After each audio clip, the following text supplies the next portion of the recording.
Hey guys, so in this video I want to just touch a little bit about the development of the toddler. So typically the toddler is a child that's walking, toddling, so about 15 to 18 months until about age 3.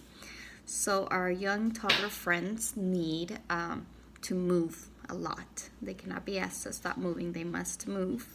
So they cannot be asked to sit for long periods of time. They need to have open spaces to move, to practice all kinds of fine and gross motor movements.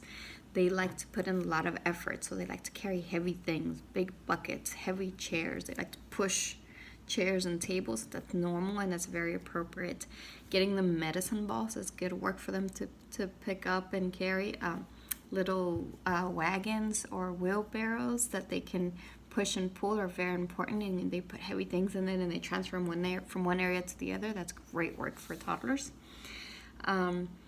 Toddlers need, like I said, social interaction. They need to be around others so they can experience people's feelings. They can experience empathy. They can experience mirroring and seeing other people communicate and interact. They need material. Their hands are free, and so now they are ready to work, to manipulate, to refine some of those movements. They're not refining yet, but they are developing those movements. So they need a lot of different kinds of puzzles. So this is one thing that we are not going to provide. So I highly encourage you to purchase or to look through. You probably have a lot of this already. But some things that you're going to want to put on your shelves to replenish and switch out maybe every week are good puzzles. So you start with big foam puzzles that are really nice. Then you can move on to just a puzzle with a big knob. And then once they master the puzzle that's really simple with a big knob for them to hold with their hand, you can also have puzzles that are big, thick, and 3D where the entire shape they put on top. After that, when they master that, they can start working on smaller knobs. So the puzzle that has little animals on it, and the animal has a little red knob on it. And so that encourages that pincer grasp. And then when they master those knob ones, then they could be more complicated ones like 3 to 5 piece puzzles, and then just a regular puzzle. And then when they master that, then they can do more complex puzzles. So having a little sequence of work is important, and you don't need a lot, just 3 or so puzzles of each, and that you can rotate out. A lot of these you can maybe ask friends and family or you might find at thrift stores. So they also need work for opening and closing. If you did not get work for opening and closing yet, we highly encourage you to put out a little basket and put in it little containers like little zipper bags and bottles with caps, wallets, anything that Tupperware, things that they can practice opening and closing.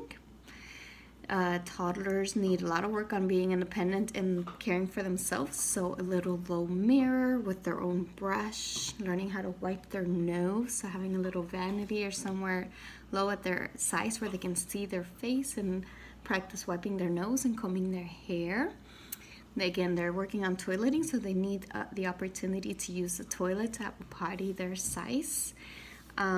They need a lot of time outdoors, of course, fresh air, and the soil is best, working with balls and gardening.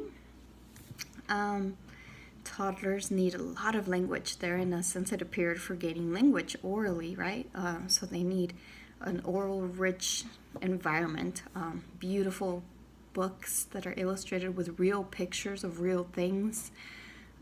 Everything is a language opportunity. When you're having dinner, you talk about what's on your plate, the colors on your plate, the pictures in the books provide language. Going on a walk provides language of the things that you're seeing.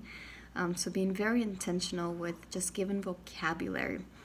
A little tip on being intentional with our vocabulary is that children, their processing is slower than ours because they're still learning language. So all of this entire video, they would have gotten much out of it. They can only pay attention and listen to 3-4 word sentences. So pick up the box. Done. Now go pick up the red box and bring it here to mommy on the orange couch. Come on, let's do this. You might have lost a child. Try to be really precise, be articulate, excited, but be minimal with the amount of words I use. Bring me the box. And when she brings you the box, you brought the box. And we only name things right now and start with short sentences while we're giving an intentional lesson to our child. Now, hopefully you're engaging in beautiful and amazing reading and music and poetry and conversation in your household, so they'll get to hear that language being spoken, and they'll just absorb it. But when you're talking to them, remember to use short phrases and be very specific, and don't try to explain things at this age. They're not in the reasoning mind. They don't understand yet. Just tell them what you want, what you need. And then when you're giving a lesson, focus only in on that. If you're focusing on colors, just focus in on color. Yellow, blue, red. Yes, yellow, this is blue, this is red. Don't give an entire explanation. So I hope that's helpful as you're thinking about some blocks, puzzles, opening and closing containers, and language items to put in your on your shelves to rotate out.